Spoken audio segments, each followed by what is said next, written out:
안녕하세요. 미양철 김명철 수의사입니다. 한 해가 이렇게 다 지나가고 있습니다. 2022년 여러분들께서 보내주신 사연들 중에서 유익하고 모두가 함께 보기에 적합한 사연들 소개해 드리도록 하겠습니다. 판관 포청철. 배변 후 골룸 소리를 내고 극도로 흥분합니다. 휴머님 골룸 소리 어떻게 내나요? 미친듯이 우다다라고 뛰어다니고 꼭 화장실에 가서 큰 소리로 웁니다. 흥분해서 갑자기 공격할 때도 많고요. 화장실이나 모래가 마음에 안 드나 해서 바꿔줘도 봤는데 어떤 종류건 상관없더라고요. 기본적으로 예민한 편이라. 여기서 힌트 있습니다. 늘 펠리웨이도 가동 중입니다. 고양이에게 안정감을 줄 수도 있는 합성 안면 페로몬입니다. 이름은 조선시대 임금의 사랑을 받았던 금손이구나. 머리털은 다 나 있겠지? 오. 엄청나게 흥분하네. 이 흥분을 주체하지 못해서 막 스크래치를 박박박박 긁고 갑자기 막 보호자 때리고. 고양이가 이렇게 화장실에 갔을 때 흥분도가 높아지는 경우는 종종 볼 수 있습니다. 전후로 흥분하는 경우도 있고 배변 후에 흥분하는 경우도 있어요. 이것에 대해서 정확한 이유가 밝혀져 있지는 않지만 이 배변이라는 것 자체가 취약해지는 상황에, 그리고 영화에서도 그런 거 많잖아. 괜히 화장실에서 볼일 보고 있는데 갑자기 이렇게 빡 때. 특히나 지금 금손이구나. 원래 좀 예민하고 겁이 많다고 했잖아요. 더 크게 나타나고 있다라는 생각이 들고요. 다만 제가 좀 추천드리고 싶은 거는 지금 화장실이 베란다에 있고 베란다 이동하는 통로 자체가 되게 좁아요. 좁다라는 것은 아무래도 그 공간에 갔을 때 고양이가 외길이야. 통로 자체가. 그리고 지금도 완전 덮개형의 출입구 하나밖에 없는 형태이기 때문에 화장실을 이용할 때 그 긴장도는 좀 더 높아질 수 있는 환경을 가지고 있다. 안 그래도 흥분하는데 하나 더 얹어준 거죠. 그래서 이런 경우에는 베란다 문도 훨씬 더 그냥 항상 넓게 열어준다거나, 근데 겨울에 추워! 그건 난 못하겠어. 그러면 화장실을 안에 들여 놓으신다거나, 그리고 화장실도 널찍하고 오픈형으로 좀 제공을 하시면 이런 흥분 정도가 조금은 가라앉혀질 수도 있을 것 같습니다. 변비가 있어서 쌀 때 너무 아파서 그럴 가능성은 없을까요? 관절염이 있다거나 변비가 있다거나 어딘가 배가 아프다거나 했을 때도 좀 더 예민해지고 이런 모습을 보일 수도 있지만 금손이구나. 금손이는 어렸을 때부터 계속 그랬다고 했거든요. 그래서 그런 질병적인 측면의 가능성은 없다.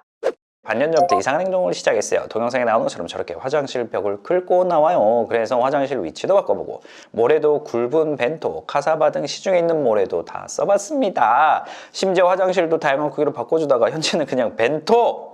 미양철 화장실 조합으로 쓰고 있어요. 저희 집 고양이 아디가 뭐가 저렇게 마음에 안 드는 건지 알려주세요. 어떻게 마음에 안 드나? 영롱한 미음치도 화장실입니다.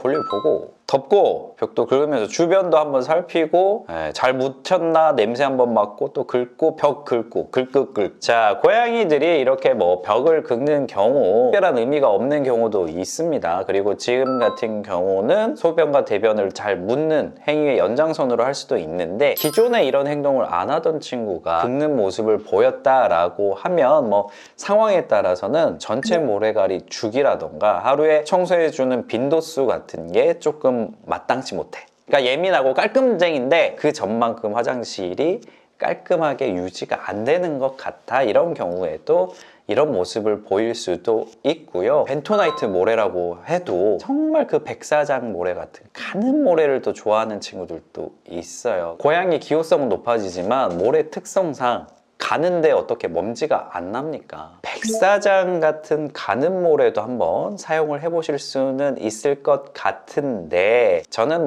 배변 배뇨 실수하는 정도 아니면 지금 정도 선에서 타협하는 것도 괜찮다. 왜냐면 예민한 친구 다 맞춰주다 보면 어느 순간에는 하늘이 어디가 끝인지 모르고 예민해지는 경우가 있기 때문에 지금은 큰 의미가 없거나 조금 화장실에 불만, 한 번씩 혼나고 나면 저기 들어가서 꼭 발톱도 안 선 상태로 발바닥으로 벽만 10분 동안 쓸어 내릴 때도 있어요. 왜 저러는 걸까요? 2년 전부터 저러기 시작하더라고요. 안 놀아줄 때, 혼날 때 저기 들어가서 저러고 있어요. 어떻게 하고 있는 거야? 여쭤볼까? 미양철이 올려. 어떡해. 책장 요만한 데 들어가서 자기 몸 마른 들어가서 안 놀아줘. 나한테 뭐라 그래. 자, 고양이들은 일단 불안감을 받거나 스트레스를 받거나 하면 동굴에 처박힙니다. 우리도 스트레스 받으면 좀 방에 처박혀 있고 싶고 괜히 들어오지 마. 나 혼자 있고 싶어. 약간 이런 경우가 있거든요. 그런 심리와 약간은 연관성이 있을 것 같습니다. 고양이들이 이거 혼나면 자기가 잘못했다를 인지하기보다는 스트레스 받네, 안 놀아주네, 꽁한 부정적인 감정들이 커졌을 때 자기만의 동굴로 들어가서 그냥 혼자 막 이렇게 하는 거예요. 이런 행동을 자주 하는 거는 좋지는 않겠죠. 고양이들 교육도 긍정 강화 교육, 칭찬이 가장 좋은 교육이다. 그리고 사냥놀이 실컷 해주셔야죠. 행동 자체가 하나의 문제는 아니지만 이 모습이 자주 보인다는 거는 아무래도 우리 집 고양이가 우울한 순간들이 많아지고 있다라는 지표로 보실 수 있을 것 같네요. 그런데 요즘 들어 갑자기 옷장사를 열어두면 서랍 옆에 철로 된 레일을 핥아요. 이후로 꼬박꼬박 바로 닫지만 잠시 열려있다 싶으면 그새를 못 참고 달려서 낄까봐 걱정도 돼요. 착한 와, 귀여워. 짜장 묻었어. 레일 붙잡고 막 핥는 거 봐. 정신없이 핥고 있습니다. 냠냠냠냠냠냠냠. 아, 이것이 무슨 맛인가. 진짜 무아지경으로 먹고 있는데. 저는 두 가지로 생각해 볼 수 있을 것 같아요. 첫 번째는 매끄럽게 여닫을 수 있도록 거기 약간 기름칠이 돼 있잖아요. 그래서 고양이들은 약간 이 기름, 지방 이런 거 엄청 좋아합니다. 애기씨 같은 경우는 후라이팬에 네, 식용유나 뭐 그 전에 우리가 고기를 구워 먹으면 진짜 기름이다. 애기씨! 레일이 잘 밀릴 수 있도록 발라져 있는 그 기름 성분 때문에 뭔가 그거에 꽂혀서 핥아 먹을 수 있고요. 두 번째는 이 레일이 철로 돼 있잖아요. 근데 빈혈이 생기면 이 철이 결핍되면서 이렇게 이식행위를 하기도 합니다. 철분을 막 일부러 섭취하려고. 근데 이거는 간단한 혈액 검사만 해보면 빈혈이 있는지는 바로 확인해 볼 수가 있어요. 그래서 병원에 가셔서 CBC 검사 해보시면 빈혈 여부 나오고요. 빈혈이 없다. 그러면 그냥 거기에 묻어있는 그 기름 성분에 꽂혀 있다라고 보시고 네, 거기를 핥지 못하도록 하는 방법 비터 스프레이, 쓴 스프레이 있거든요. 고양이들 교육용 쓰는 거 그거 한번 싹 뿌려봐 주세요. 핥고 나면 다시는 혀를 대고 싶은 생각이 들지 않습니다. 캐초딩이라 그런지 엄청 활발합니다. 사냥들을 하며 화로마냥 파닥파닥 뛰어노는데 아기 고양이랑 착지에 미숙해서 그런 건지 아니면 원래 이런 건지 높이 뛰어올랐다가 추락하는 게 허리에 무리가 되지 않을지 걱정이 되어서요. 이런 거 걱정하신 분은 그 전에 그냥 고양이는 안 길러보고 강아지만 길러보신 분들 경우가 많은데 아 귀여워. 네. 고양이가요 고양이처럼 뛰네요. 아 나는 뭐 2단 점프 하는 줄 알아. 사냥 에너지 진짜 넘치는 애들은 공중에서 한 번 도약을 더 하거든요. 뛰어 올랐다가 자세 돌고 한 번 탁 더 뛰어 오르는. 지금 이 친구는 1단 뛰기다. 2단 뛰기까지 해야 진정한 화로 같은 고양이다 라고 할 수 있고요. 뭐 침대에서도 바닥에서도 그냥 놀아주세요. 안 다칩니다. 고양이입니다. 예. 따로 사냥놀이 해주는 게 제일 베스트지만 한 마리 방에 넣어주면 열어줄 때까지 울어서 사냥놀이 할 애도 신경 쓰인지 방문 앞에 가서 놀지 않고 결국 두 마리 같이 놀아주는데요. 애들이 먼저 뻗습니다. 매번. 보호자분 사냥놀이 스킬이 엄청난가 봐요. 애기씨 30여 분 정도 걸리고요. 와우. 그럼 저도 만족하나 싶어서 딴 일 하는데 그러고 조금 지나면 지들끼리 서럽니다. 꼭 첫째가 뒤돌아서면 다리를 힘껏 물어서 첫째 털이 빠질 정도로 안 나죠. 출근했을 때 홈캠 보면 둘이 꼭 붙어서 자기도 하는데요. 야 비키라고. 안 비킬 거야. 누나가 저기 다른 데 갔어. 비켜 빨리 꺼져. 이번 내가 안 봐준다. 내가 힘세. 내가 너보다 소율 높아. 내가 너보다 더 센 거 알아? 이거는 놀이는 맞습니다. 놀이는 맞는데 은근히 수컷 양이가 힘을 과시해서 서열 과시를 하고 싶어하는 마음이 느껴지는 순간들이 좀 있네요.